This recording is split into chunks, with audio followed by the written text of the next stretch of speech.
YouTube. See, YouTube is more about you. There we go. Yes. I'm going to be looking at you through the camera. Okay. Because my damn neck. I'm so sorry. Oh, that's okay. But I am, sometimes I will be turning my whole chair towards you. Okay. Whatever you don't want to answer, just tell me don't. Okay, which one you want me to look at? Anyone. You can look anywhere you are right now. Hey, everybody. Oh, let me move this camera up just a teeny bit more, and let me turn this one to the side. Because it looked like it was a little off center. Okay. Hey, everybody. Hey. How y'all doing? Do you pronounce your name Tara? Uh-huh. Okay. I didn't want to be like Tyra. Y'all come on in. It's the Couch Chronicles where it ain't no fucking limits. And without further ado, we're going to go ahead and get it started. Okay.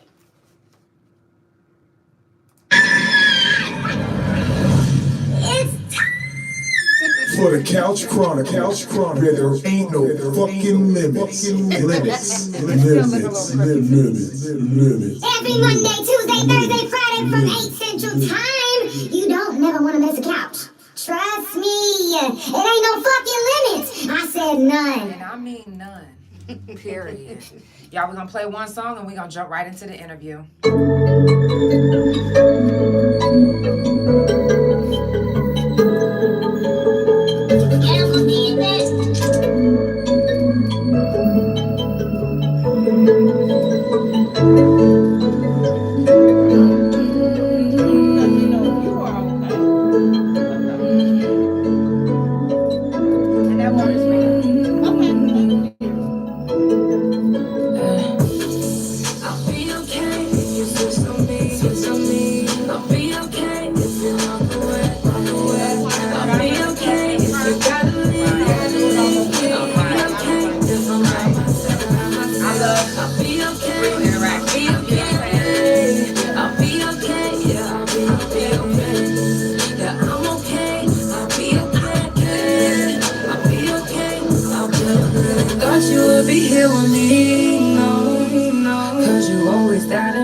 Didn't even believe in me. You didn't even let me know when you stopped feeling me. You couldn't even keep it real. So it's time to leave.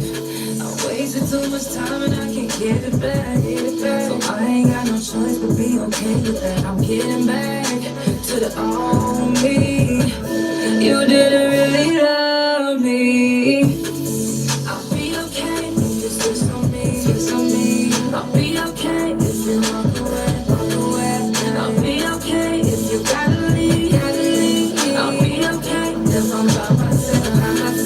I'll be okay. I'll be okay.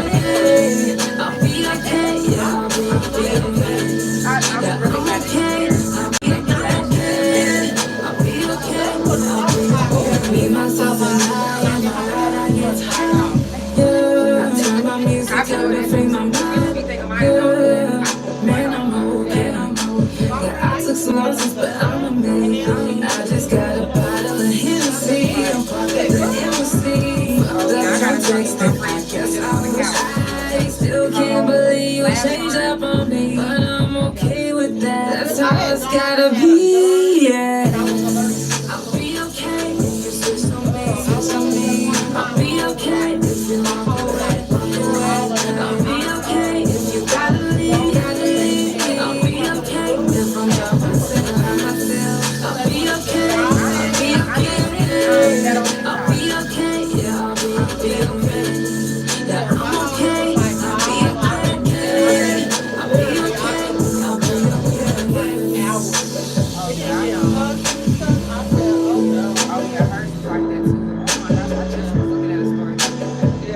My cousin said that to me. She was like, look at this. I was like, I'm glad mine didn't look like this. Hers was terrible. Y'all, it's the Couch Chronicles where it ain't no fucking limits. I do this every Monday, Tuesday, Thursday, and Friday from 8 Central Time. Follow Couch Chronicles No Limits on Spotify, Pandora, THA Couch on Facebook, TikTok, and Big O. Couch Chronicles No Limits on Instagram and my main YouTube Instagram and my .coms, which is THA, real JANELL, and THA Couch.com. My guest here today, this is Tara.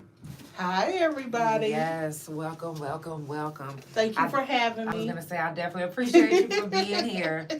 Now, can you tell everybody where you're from and what you do? Okay, I am originally from Wichita, Kansas. I was born and raised there, and I moved here when I was probably about 17. I worked at Integris for about 21 years, and I retired last. Wow, Integris. Baptist Integris? Mm-hmm. The same one that tried to kill me. Same people that tried to kill me. I worked in the cardiovascular Right, though. Yeah. Right. Yeah. I actually have to see. Excuse us, sir. You guys, y'all know Leo how he get. Boy, you gotta go. You came here like, hey. He just pushed the door open and came in. He knows how to open the door. All of them do. Now, this month is breast cancer awareness as well as domestic violence awareness. Can you relate? Yes. And how so? I'd say my journey first kind of really got started back in 2009 when my cousin Michelle, we call her Cinca, was murdered in Wichita, Kansas. And I thought, what is it that I can do, you know? And you think about everything that you could have possibly done to help, and you know what it did to your family, how it devastated her children. Her mother still grapples with it, her siblings. And so I always thought, what can I do?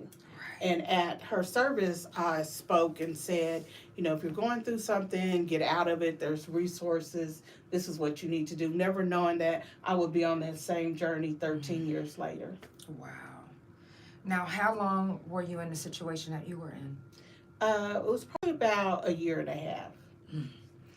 Now, did you grow up watching anyone in your family get abused? No. Wow. Now, was it hard to get out of the situation? I had filed a VPO because I started seeing things that were definite red flags. It became more prevalent when there was drug use that I didn't know that he was on drugs at the time, because everything was fine for an entire year.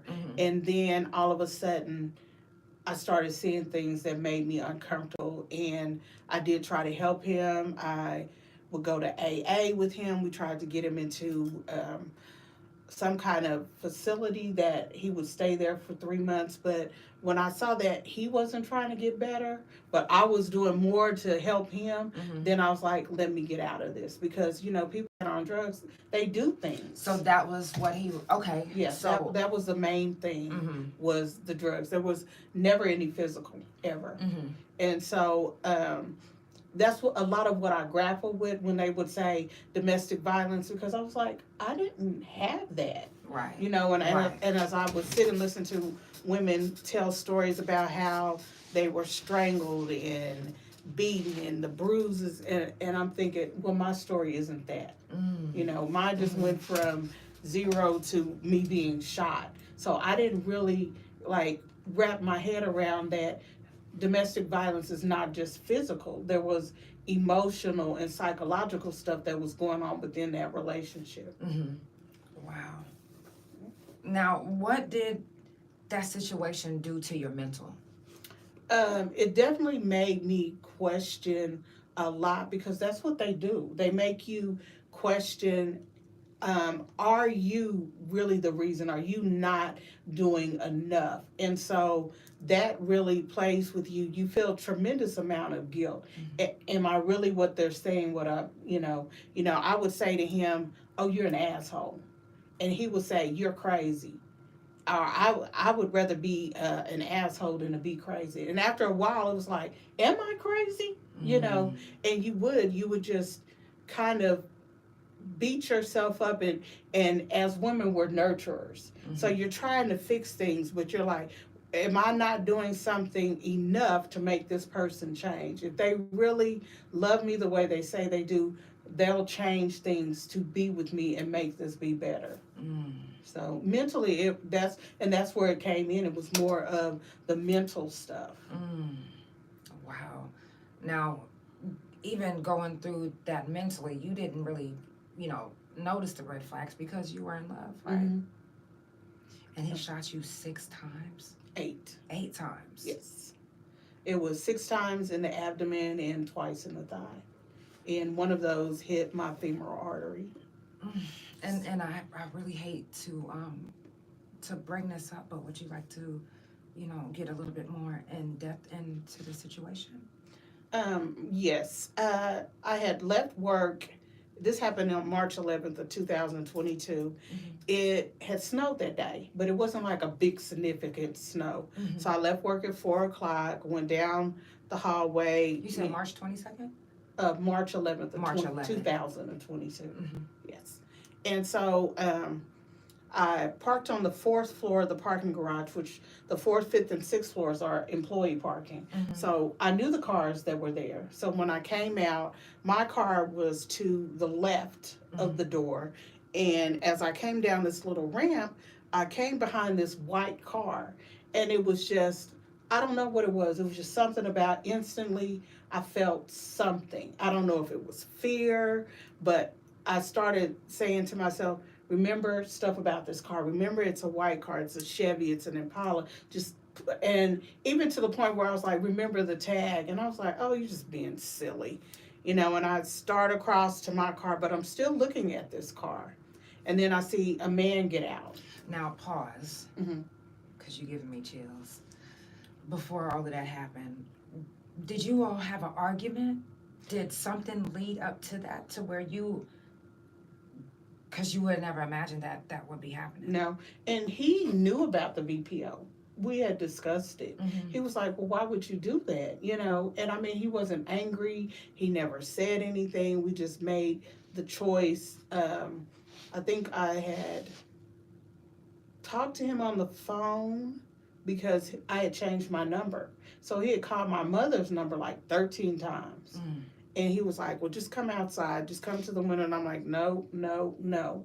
Even up until like the Monday before he shot me, he had called and he was saying, let's go get married. And I'm like, no, And so I didn't talk to him that day. During that VPO time, he had never hit you previously before that? He never physically?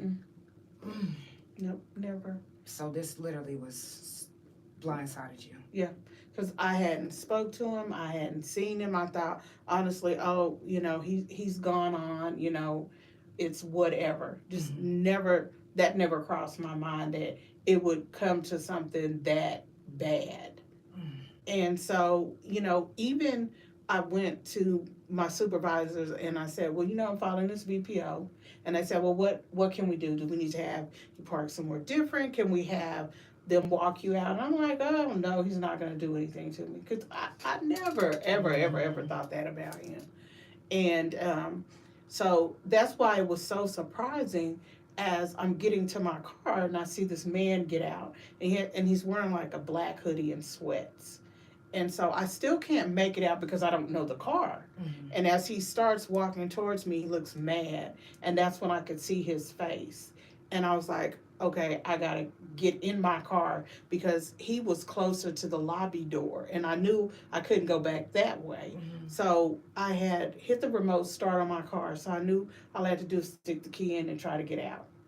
And so as soon as I got in the car, I don't know if I had a chance to close the door or not.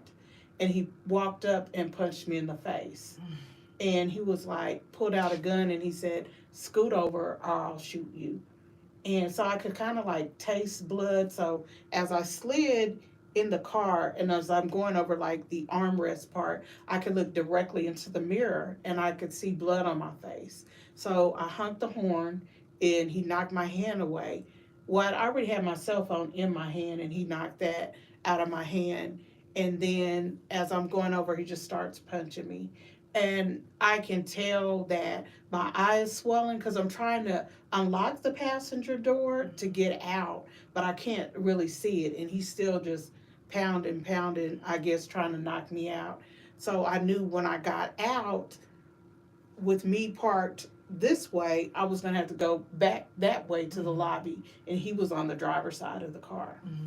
So I finally get out and I run behind the car and I'm like preparing myself for, is he going to shoot me in the back? Am I going to hear it? Am I going to feel it? And when nothing happened, I kind of glanced back and he's still in the car with the door closed. So I thought once I got in the lobby, I was, okay, He's not coming. As I turn to push the door, he's at the door. So the first thing I thought, when he comes in, grab the gun. Don't let him shoot you in the head or the chest, because you don't want your death to be instant. Try to move it away from your body. So when he came in, I grabbed the gun, and when I went this way, we both spun, and there was a wall in the stairwell door. And so I never heard the shot, ever. I just felt like an instant, like somebody had something hot and they stuck it in my stomach and pulled it right back out. And I thought, they always say the bullet is hot. And it was. It was an intense heat for just a second. I was like, oh my God, he shot me. And then the wall was in front of me, so I saw it splatter with blood. And so as I'm looking at the wall, I feel like a poke, a really hard poke. And so I just kind of glanced down, and it's like someone had turned on a faucet. But I just kept holding the gun. I would just never let go until I heard a click, and then he ran out. And so I was like, do I go down the elevator, or do I take the stairs? Because I knew that the nurses come over on the second floor and I was on the fourth. So I started getting weak, and I managed to finally, it took me a minute to open that door. And as I started down the stairs, the rail was on the inside. Girl. Look, I was at the side. And so it was so much blood, and I was getting so weak, I kind of took my arm and draped it over the rail so it would kind of keep me up and not let me fall. And I just started, praying, like, give me strength to get to this floor. And then the weaker I got, I just started praying with a purpose. God, I haven't always done what I should to just have mercy on my soul. I want my family to know that I went to heaven. And so as I came around, that's when I must have passed out. And so when I came to, I was on my back, and I thought, well, that's weird because I should have fallen forward. Right. But I didn't know until later that one of the nurses said that I had helped them to turn myself over. And then I never really lost consciousness, so I could hear everything that was going on. And I'll always remember there was a doctor that was there from Tulsa. He came to visit his dad in the hospital, and they were discussing, cutting my pants so they could see exactly where the wounds were.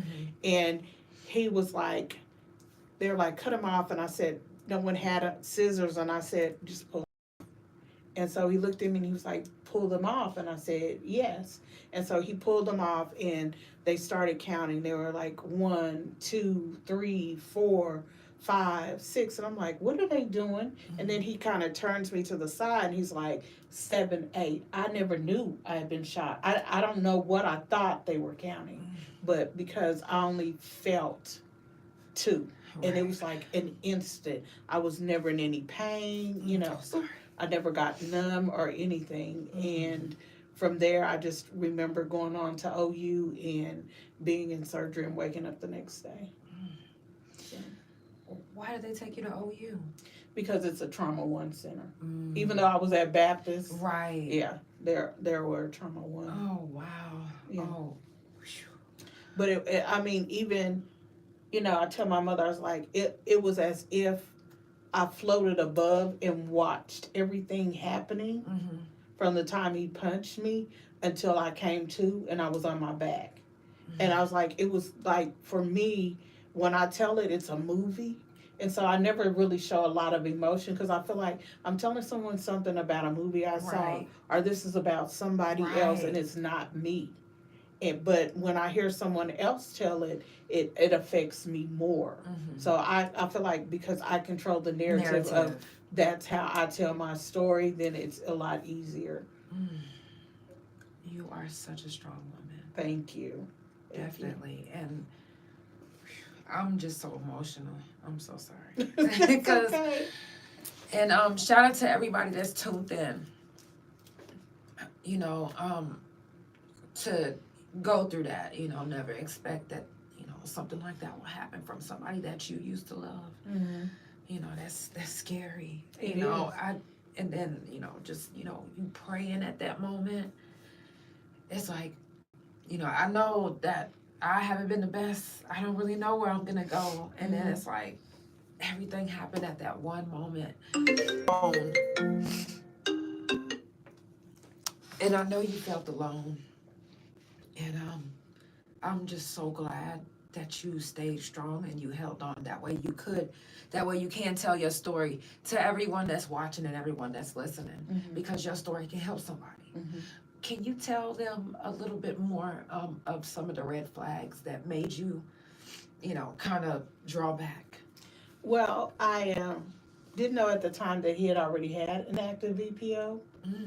And so it was so weird. I had talked to one of my cousins and I said, you know, I was kind of telling them about him because I kind of didn't really tell people a lot about him in the beginning. I kind of let like a month go by where, you know, I didn't want to be on Facebook like, this is him. Right, you know? right.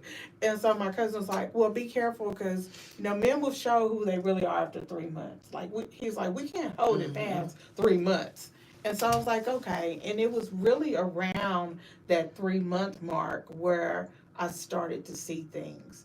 But he had done prison time when he was younger, like 19. And when I met him, he was 40, about 48. So he had been in prison until he was 34. So I just, you know, thought, well, you know, he went into prison so young. He doesn't really have that adaptability. He's still whatever, you know, just to give him a chance, you know, and I kind of attributed everything to that. And so he never lied about his past. He told me that he told me that he had slapped his children's mother, but I don't know everything else that happened with that. And so I was like, okay, well, since he was honest about that, and it was just things that, you know, like he wasn't a personality person. And I was like, oh, I'm just going to count that as, you know, just some people don't have a really good personality. I didn't know that he was going to AA. He would say a meeting instead of just admitting to what it was. And then more and more, I would just start to see things like how he, you know, would get kind of, you know, like everybody was against him and he was always on guard. And it was just, you know, when you're with someone, you're supposed to kind of feel good. And there would be those really high highs. And then sometimes he would just kind of be quiet, you know, and I was just like, okay. But the one thing is that he was really good to my mother. So I never saw anything with that. And, you know, I was an only child. And so there were, you know, like different things with that. And I'm like, okay, I can kind of get past the red flags. There was one particular time where he had left, I think it was around Memorial Weekend, and he left on like a Saturday, and then I didn't talk to him until Monday. And I didn't know at the time that when he kind of started relapsing. And so when he got ready to go into the facility, one of the counselors said that, you know, people relapse mentally before they do it physically. So I could start to see, I'm like, okay, well, maybe it's the mental stuff that I'm seeing that he hasn't really relapsed. So months went by, never saw anything, never saw any drug use. And then it was like a year later that I could really see the change of the anger part coming out. And I'm like, this is not gonna work, you know. And he carried a gun all the time. So now you're dealing with a person that is on drugs and he carries a gun. But this is the same person that always said that, you know, that he would protect me. So I was like, okay, he's not gonna do anything to me. And because there was never anything physical, okay, you know, I can, you know, keep trying to help. But then when I saw that he is not changing, he OD'd on fentanyl right after Christmas. And so I thought, okay, you know, he told my mother, you know, Miss Kerr and God spared my life. And she's like, well, what are you going to do with it? And so, you know, she said, God spared your life, but he didn't spare your life for you to try to take my child's life. You know, and so I thought, okay, if someone has a near-death experience, they're going to be a better person. They're going to try. But it probably like 2 or 3 weeks, everything was okay. And then he was back to kind of doing just, evil things. And I don't know if it was the drugs or what. And I was just like, I can't live like this. Right. He became a person that, you know, I'd heard the term narcissist, but I'd never been around someone like that. That would, like, he would say things like, well, I don't think we want the same thing. And I would be like, well, leave. Right. And he would leave, and then I'd be laying there in the bed asleep, and he would knock on my window. Just different things. He told me one time, he was like, yeah, I leave in my truck, and then I go get someone else's car, and I come back and just sit outside. And then he told me, he was like, are you really done with me? And I said, yes. And he said, well, that really fucks with me. And that's when I was like, okay, this is getting, you know. And I remember telling my mother that, like, for someone to say that to you, like, he's not really taking it that well if he's saying that, you know. And I'm like, okay, but still be on guard, which I would, you know. And it was wearing me down, and I was like, I can't do this. I can't. Now, towards that last few months, you was scared, or you just was like, you know what, this is just too much for me? It was just too much for me. You know, I never ever thought that he would do anything to me, ever. That just never passed my mind. I was never scared of him, you know. Wow. If you guys are just now tuning in, I always do that. If you're just now tuning in, it's the Couch Chronicles, where it ain't no fucking limits. I do this every Monday, Tuesday, Thursday, and Friday from 8 Central Time. Follow Couch Chronicles No Limits on Spotify, Pandora, THA Couch on Facebook, TikTok, and Bigo. Couch Chronicles No Limits on Instagram, and my main YouTube Instagram, and my .coms, which is THA Real JANELL and THACouch.com. Follow my guests on all social media. Her information will be in the description. Let me check these comments out. I haven't been able to look at them because I was so and girl, let's see. It says, you ladies look amazing this evening. Thank you so much. And thank you everybody that's tuned in. Listen, Tara, you got all my love and respect. Thank you. Seriously. You guys, it's Domestic Violence Awareness Month, if you didn't know.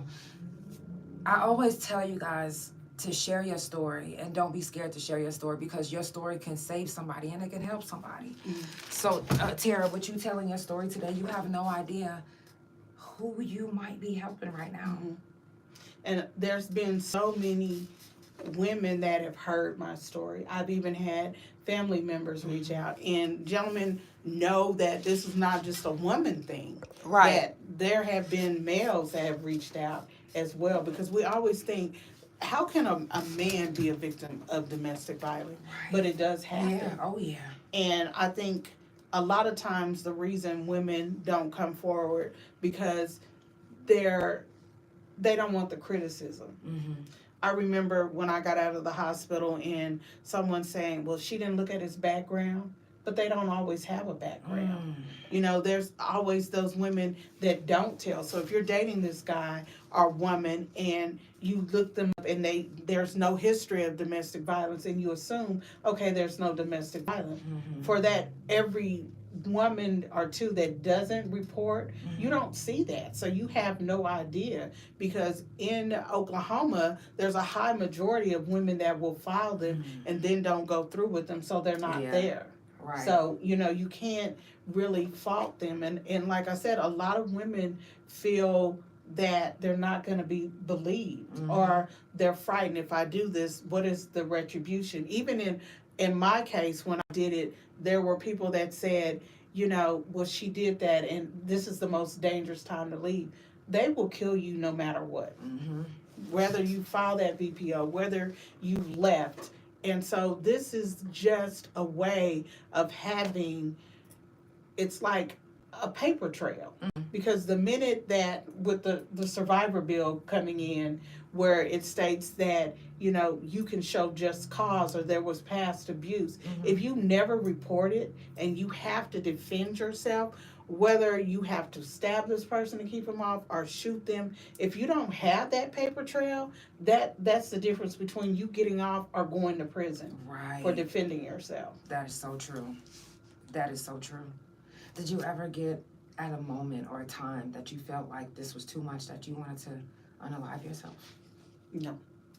I feel like God saved me. Mhm. Like, how could I do that? That, that I'm here for something. Mhm. And it would just be a slap in the face to even try that. I won't say that it doesn't get overwhelming. Mhm. And in those first couple of weeks, it was a lot. Mhm. It was just looking at those pictures of myself, and I remember when I got out of the hospital and I had gone up to the job, and I think I was picking up prescriptions, so I was sitting out in the car, and a few of my friends that I've known forever, and they came out to the car, and one of my friends was like, they could at least wipe the blood off your face. So I had no idea what I looked like until I got home. And it was just like looking in the mirror, and my lips split, and there's like dried up blood on my face, and I had 2 black eyes, and like the blood vessels were like just red, red, red.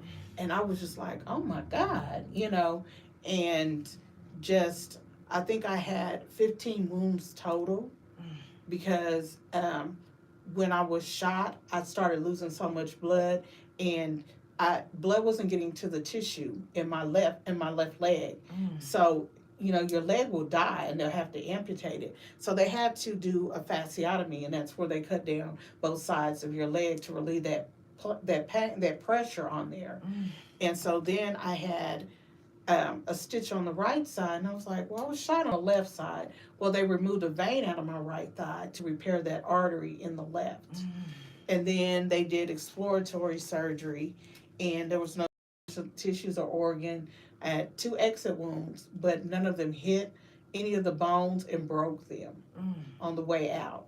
And so it was just me looking at everything and just, just what is my life going to be like? And then you're always so scared of everything. If something felt wrong, and so I have to take an aspirin every day so that I don't get a blood clot. It was every 6 months. Now it's a year where they go and make sure that, because they took a vein, is everything still flowing right. And so every time you go to the doctor, they're finding out something new. And if something feels just like, okay, why is my foot doing that? Why is my leg doing this? You just get scared. And you hear people being shot, and years later they die from something that they made it through. So that's always been in my mind. So, that's scary. And like you were talking about, the limitations of the physical part. And it was me saying, okay, I lost all this weight, and now I've gained all this weight, but it's so hard to do any kind of physical activity and exercise and stuff like that. Yes. So. No, I get it. Now, was there any other physical issues that you go through with being shot? That many times? Just there was a lot of scar tissue. I had what they call venous insufficiency. I have to wear compression sleeves on my legs, so I can't stand long because my leg will swell. And then the right foot will swell, so I have to keep it elevated. And my doctor says, well, I don't want you to live your life thinking you have your foot up 24 hours a day. He's like, but let's try it for 21, And so it's just knowing that there's so many limitations. And then there's pain in my lower back, because although it didn't break a bone, it shifted things when it exited out. And so it's like me just knowing if I stand too long, that leg's going to get numb. And sometimes I'll keep a cane in my house, in my car. So there's sometimes when I'll have to use that cane. It's just something that I have to do. So. Have you gotten your back looked at? Yes. Okay. Yeah. What are they doing for your back? Because they always want to give you a lot of medicine. Yeah. So right now they're like, you won't be who you were before, but we're making you the most comfortable that we can. Have you tried a nerve ablation? No. That kind of took away some of my pain in my lower back. So I'm scary about everything. Yeah. No, I don't blame you. I'm like, you gonna do what? I don't blame you. It says I couldn't imagine not being able to recognize myself. Oh, wow. She said, always having to worry. She understands. And when you have those type of issues, it's not easy to work out. It's not easy to get the weight that you think that you want to be when you literally can only be the weight that you're allowed to be because you can't really do much. Yeah. So I definitely feel you on that one too. Yeah. And it plays with your mental as well. Like, You get to mind fucking yourself. I'm so hyper vigilant right now. Anything like scares me, and even it took a long time for me to be able to go into Walmart and not just break out in a sweat. And I still have those moments where I'll break out in a sweat and I can feel my heart racing and my pupils getting dilated. And just sometimes, even if I saw someone in a hoodie and it was pulled up, it's just always watching every single thing that people are doing. And you're just so on edge, and it's like, can people see me? I remember the first time my friend and I went to Texas Roadhouse, and it was so much external stimuli going on. I was like, we got to get out. It's too much going on. I can't watch everything. It's too much noise. And it physically and mentally wears on you. And, it's, I have the world's best psychiatrist. And she was like, every day is better than the last. And it is. You have your good days and you have your bad days. And even on those days, like, I'm not always strong in telling my story and helping women. Right. Sometimes it's overwhelming. But it's like me walking in, and then I just do one little thing to help a woman. And I'm like, okay, we're back at it. Let's go. Let's keep going. We're back in this. Right. Wow. You are definitely such an inspiration. Wow. I couldn't even imagine all the emotions from that very first day of you getting shot. Can you name exactly the emotions that you were going through? I don't think in the beginning I had really a lot of the mental, because the physical, I was just so in shock that I didn't even know like how to process all of that. It was just like, how am I going to get through this? Right. You know, we see movies and when people tell us about situations of being put in danger, and sometimes we get shocked into not moving, and people are like, well, how did you not be able to defend yourself? It's like, shock can keep you stuck. Shock will make you not move. Yeah. And shock will take the strongest person and you'll look weak that day because, you know what I'm saying? It's like, you was never expecting that. Never. And it's so weird. They would ask me, well, did you say anything? Did he say anything? And I'm like, no. And they're like, you never screamed, you never cried. I said, no, I never did anything. Honestly, I can say I got mad, and I think that's a lot of what, like, from the first time he punched me, I'm like, I've never had someone punch me before. I've never had, Right. like, I could not, like, I was so mad in that instant. And then when he shot me, and I was like, oh my God. And the weird things that went through my head, like, I would tell my mother and I would laugh, and I was like, for some reason I'm laying there thinking, your mother tells you to have on some underwear. I'm like, oh my God, my underwear are nice. And so it's like this. Yeah, and I'm like, why are you thinking this? And because your pants got to come down. And it's like, I'm like, why am I thinking that? And then it was like, it was a pair of rain boots I had just gotten worn for the first time, and them cutting off my shirt and my bra, and I'm like, why am I thinking this? All this stuff that's going on in my head. But I think a lot of it is anger. And we can never really say what we would do in a moment until we're in that moment. Yes, exactly. You never know. But one thing I always had said, if someone comes, I'm never going to let them take me off. And that was something, we had watched this movie, and I was like, if someone came to me with a gun, I would never let them take me off. He's like, even if they had a gun? Even if they had a gun. I said, because if you're going to shoot me, you're going to shoot me right there. Right. I said, they take you off, they never find your body. So I know for sure that's what he was doing, was trying to take me off. And I wasn't going to allow him to do that. Because he could have shot me and then I would have bled out and no one was there to help me. I was like, you're going to shoot me at Integris. This is where you're going to shoot me. Because I'm going to get some help, but you're not going to take me off. You're going to do whatever you're going to do. You're going to do it right here. And so that That was where I Girl, made give me up chills. my mind, you know. And it's so weird. I said, it's like when you're asleep and you have a dream that someone's chasing you and you wake up right before they catch you. Right. I was like, my dream was a reality. Like, it was like, I couldn't wake up because he was chasing me. And even when I woke up, the dream was still going. Like, he was still there, you know. And it took me a while, even up until we went to trial, because he had state and federal charges, that that he was trying to kill me. Like, my mind could not get that part. I was like, okay, he shot me, but he wasn't trying to kill me. He wasn't trying to take me off. And then as I'm in trial, I'm listening to everything, and I see the text messages and the Google searches of him looking at identity stuff and researching a hotel and texting the guy and saying, you know, your car's on this level of the parking garage with the keys under it. If I don't come back, take my truck to my sister's house. And in that moment, I'm like, this is what he was trying to do. When I heard that part of if I don't come back or just in case, I was like, okay, this was not just him taking me off. Like, he was going to do something. And I was like, and just to know that somebody was going to kill you or try to kill you, that's a lot. And so, you know, even during the trial, I would never ever look at him.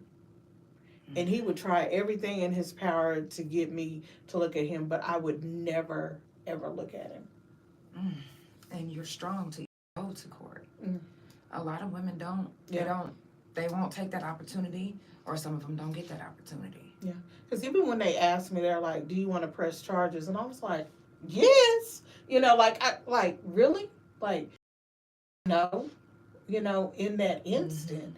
And, I was like, that never crossed my mind to not. Oh, wow. Thank you so much. Thank you for the roses. Oh, wow. They are giving. Oh, wow. Thank you so much, Brittany.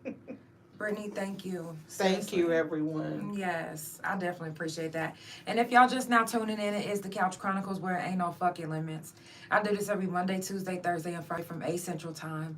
Follow Couch Chronicles No Limits on Spotify, Pandora, THA Couch on Facebook, TikTok, and Bigo. Couch Chronicles No Limits on Instagram, and my main YouTube Instagram, and my .coms, which is THA real JANELL. Now, Tara, where are you on? What's your Facebook name? It is Dorinda Sue. Okay. And your Instagram? It is, I don't know. Okay. Okay. And I'm going to put her Facebook in the description. Make sure y'all because read my that. Facebook name is different from my real name. Right. Just because I know that at the time, I didn't know that people in jail and prison, like, they have a Facebook, they have all this stuff. And I'm like, I don't want him to look up anything about me. Yeah. Because even though I had the VPO, and I was like, well, how did he get in there? Like, well, you know, they have, you know, tablets. And I'm like, really? And so, you know, when I turned that into the detective, and they're like, you know, what is your email? And I told them, and they're like, yeah, we saw where he did, you know, do Google searches and get your email information. So, yeah, I was just like, yeah, I don't want him to know anything, you know. And also, as far as with his family in the beginning, they were like, oh, we're so sorry. What can we do to, okay, you threw my uncle under the bus. You're playing a victim. You're partly responsible for what happened. You're an attention seeker. And I'm like, really, a few months ago, you felt bad, you know? And I'm like, this is coming from a woman. This is coming from a mother with daughters. You know, like, think about my mother and how she felt in that moment, you know? And I was just like, and I think, you know, like I said, the hardest thing for me is, like, you feel are people judging you, like, did you not know better? Did you not do this? And you can, well, for me, I felt like, okay, yes, he's been in prison, but you give him a second chance. You know, I never saw any of that. So I was like, well, why did she file on him? Because I've never seen anything physical, you know, and like I said, it never, ever was anything physical. Right. Wow. That, man, And to know that somebody was trying to kill you. And when my co-defendant was snitching on me, my dad was like, your co-defendant is snitching on you. I was like, no, he's not. That's my motherfucker. I know he ain't doing that. But then whenever I seen it for myself, I was like, what was I thinking? Like, did I really think a motherfucker was about to be loyal to me? No. Yeah. No. So, oof, jeez. It is. That just, when they were like, take the truck, and I'm just like, what? You know, I just could not believe it. And I think a lot of the reason why I never looked at him is because I would know if there was remorse. Was it sincere? Mm-hmm. And so when they sentenced him, I didn't say anything because I knew that at that moment, all that strength would just go out the window, and I was never going to let him see me cry, because that's the one thing I held on to. Right. Like, I never cried. So that, for me, that was my strength. So if I got up and I started talking and I started crying, he would see that. Mm-hmm. And so I didn't want him to know. Even I remember sitting there and they're asking me my physical and mental ailments, and I was just like hesitating, like, I don't want him to know what he's done. Mm-hmm. You know, I don't want him, you know, are they thinking, look at the handiwork that I've done? Because when my mother and I went to the federal arraignment, and at that time I was on a walker, it was probably about a month out, and we're sitting there, and he comes out and he doesn't see us, and then as we stand up to leave out, and when I stand up, I grab my walker, and he scoots literally to the end of his chair, and he's looking. And I said to my mother, is he looking to see, you know, what damage he's caused? And from that moment, I got even more mad. And so I was like, from that walker, then I went to the preliminary for state. I was using a cane. To when I testified in January, I just walked in. I was not going to let him have that moment, because I was like, oh, he's looking to see what he's done. Mm-hmm. And so I was so mad. And so it was like me pushing myself. And a lot of times my mother would tell me, she was like, you're trying to do too much. You know, but I was like, nope, I can't let him know what he's done. Yeah. So. Wow, you are strong. Have you ever felt like, you know, hey, I need to change my whole identity? Legally changing it? So recently I moved, because I had been at the same apartment, and people kept saying, you know, why didn't you move? But, you know, physically I couldn't move. Right. You know, like I couldn't pack and stuff. Right. And so Are they stupid? Like, what kind of dumbass question? What kind of dumbass question is that? Are y'all kidding? Like, I hate when people ask stupid questions. And I was like, I couldn't pack stuff. I couldn't, you know, and I know that they would have come and helped, but I was just like, I was just not mentally ready to start doing that. I was like, just let me try to give myself, like, I'm trying to work on this part first. And so I couldn't sleep at night. It was always me thinking someone's going to knock at the window. Every single day, I would look up to make sure he was still in jail. I would look at the court cases. And so I would do that every day. And so then when I was in therapy, they were like, well, try not to do it every day, but like, do it like every other day. And I'd be like, okay, I went 2 days, but I had to go back, you know, because it was always like, what if he gets out? I would even call the jail, and they're like, he's not getting out. They're like, his bond was like $800,000. And I was just like, okay. But I would never sleep. I would sleep like in reverse. Like, I would stay up till 7 in the morning, and when the sun would come out, I would go to sleep. Right. And because I couldn't sleep at night. And people were like, but it happened during the day. But if you look out your window during the day, you can see everything that's coming. At night when I look out, I just saw black. And so I'd be like, nope, I got to be able to see what's going on. Right. So I would stay up all night. And it was draining. When I moved into my new place, the first night, I slept the whole night through. And I've done it ever since. Like, now I'm like going to sleep. I'm waking up at like 7:30, 8 o'clock in the morning. And that's what it was, just me removing myself. Right. And even I bought a whole new bedroom suit, a new mattress. I was like, let's get his heebie-jeebies off of there. Just like, I wanted a whole new thing. And I don't blame you. Yeah, it was just like, I can just go to sleep, you know. And it was a lot of times, because my mother was there, and sometimes I would just kind of look at her because I'm an only child. And my mother is hard of hearing. She's on a cane. And I was like, there was no one else that was going to take care of my mother but me. And I tell her all the time she was the reason that I fought. I was like, I couldn't imagine someone going and telling my mother I didn't make it.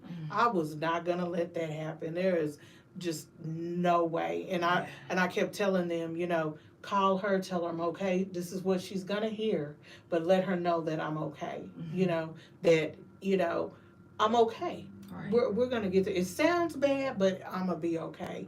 And I remember her telling me, at the hospital, she said, I knew it would be okay because they never said you can go back and see her. So she said, because they never said that, I knew you were going to be okay.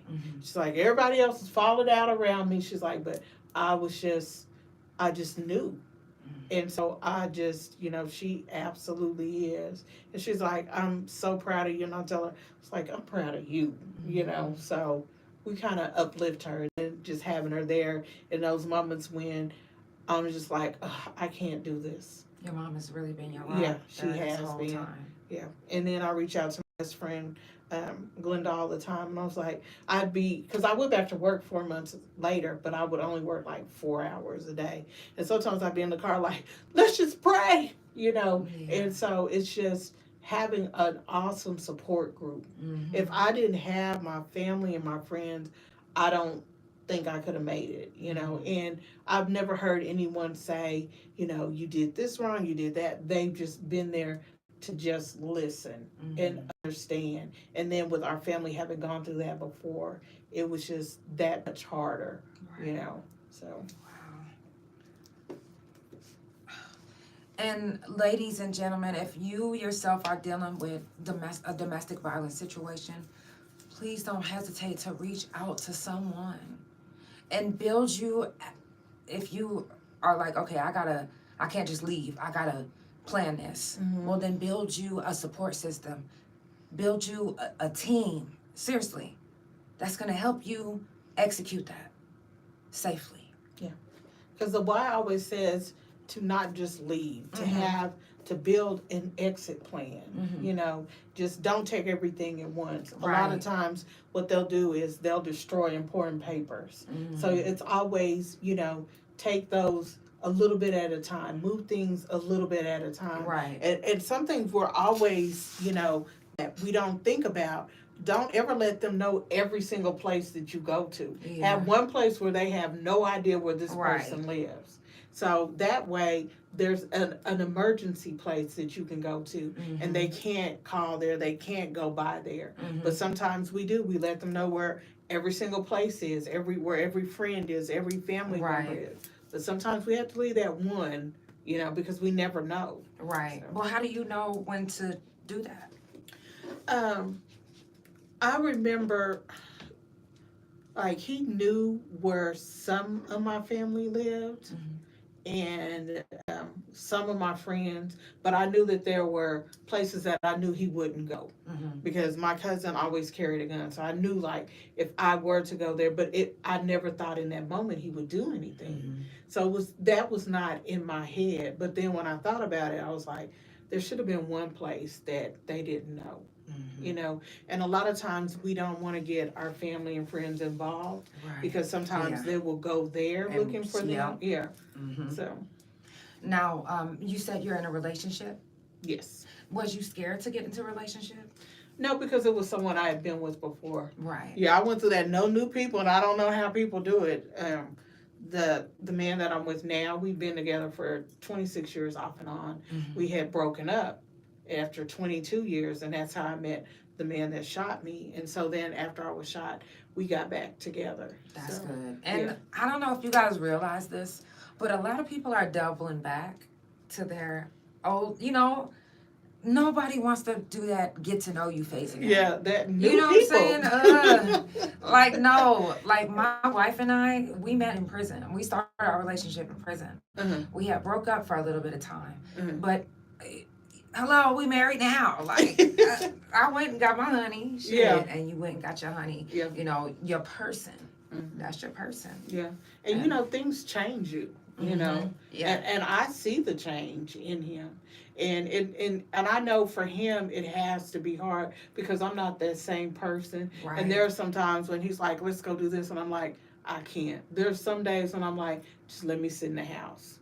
Yeah. I've gotten better, but in the beginning I was like, I don't want to go anywhere. I would only go to the doctor and back to the house. Right. You know, that was it. Like, I don't want to do anything, you know, but I'm trying to get better.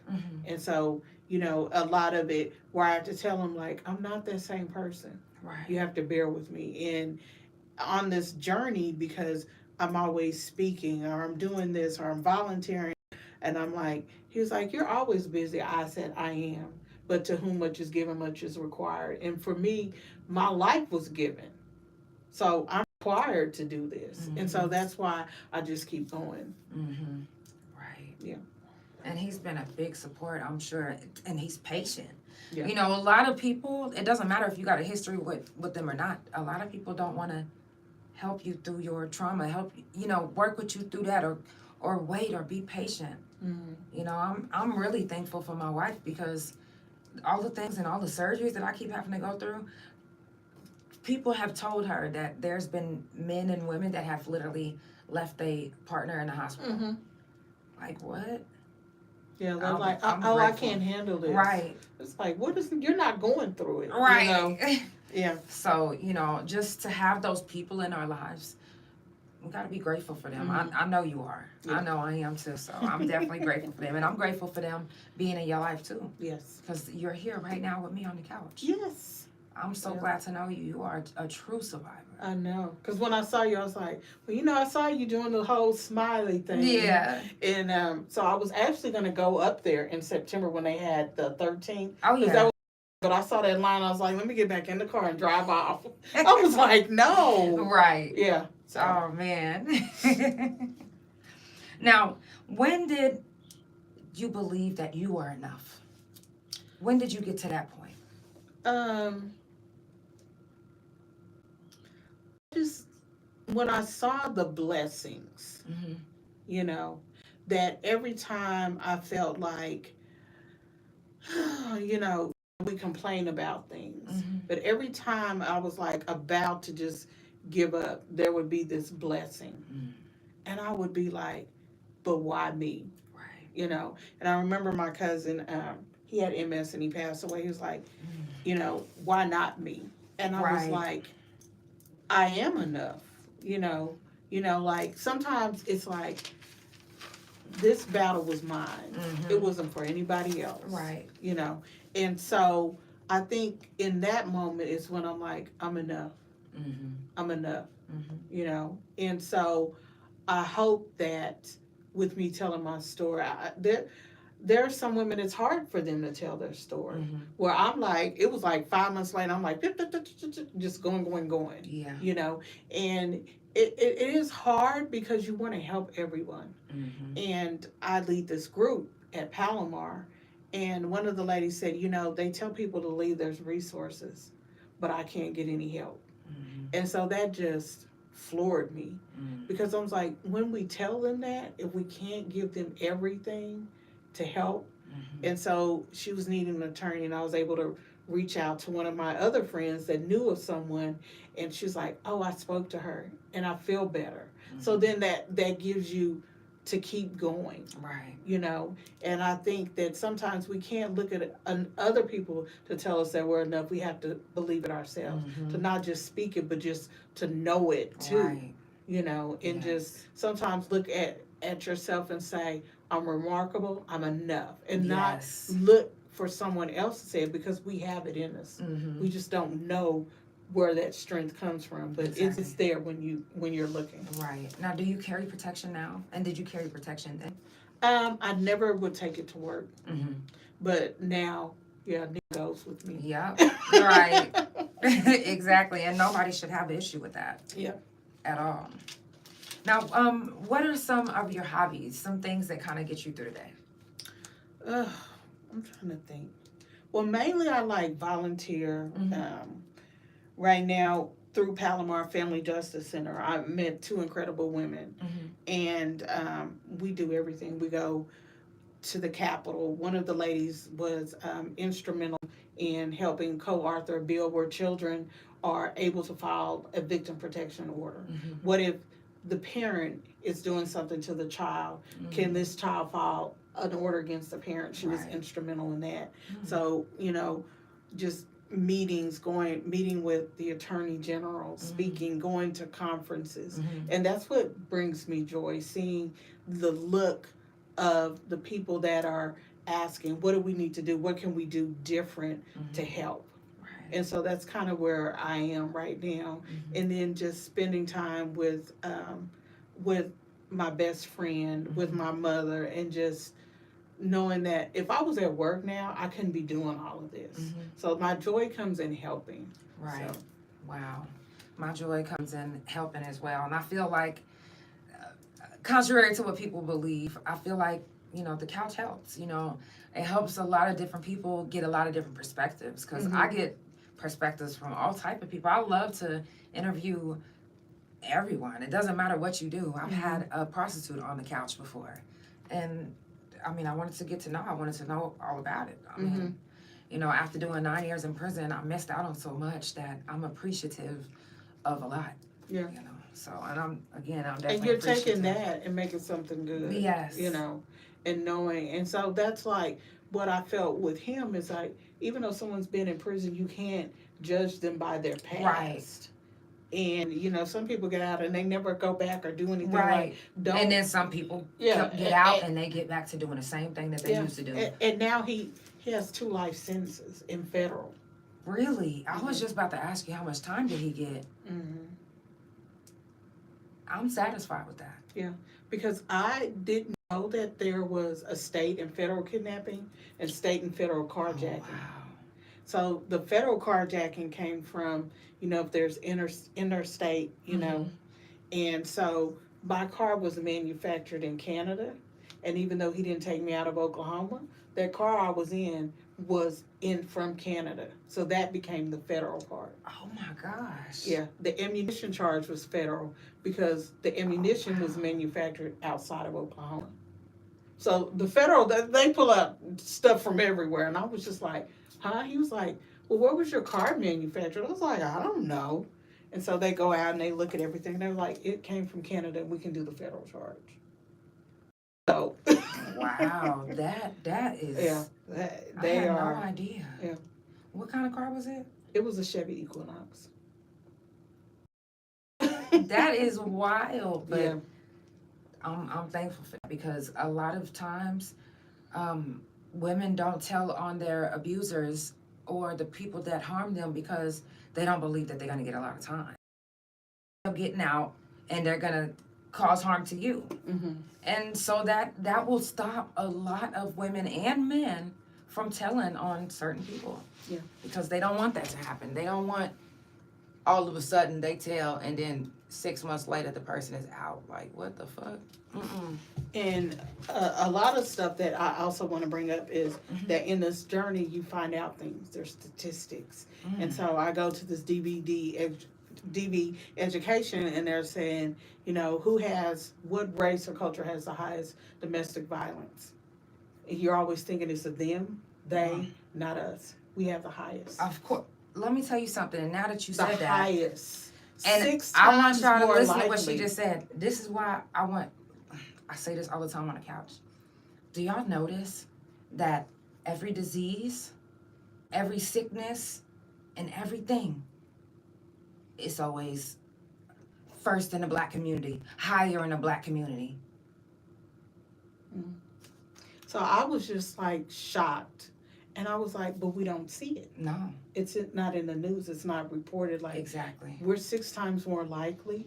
And then they show us this map, and there's like a crescent, and it shows the areas where there's active VPOs or VPOs have been filed.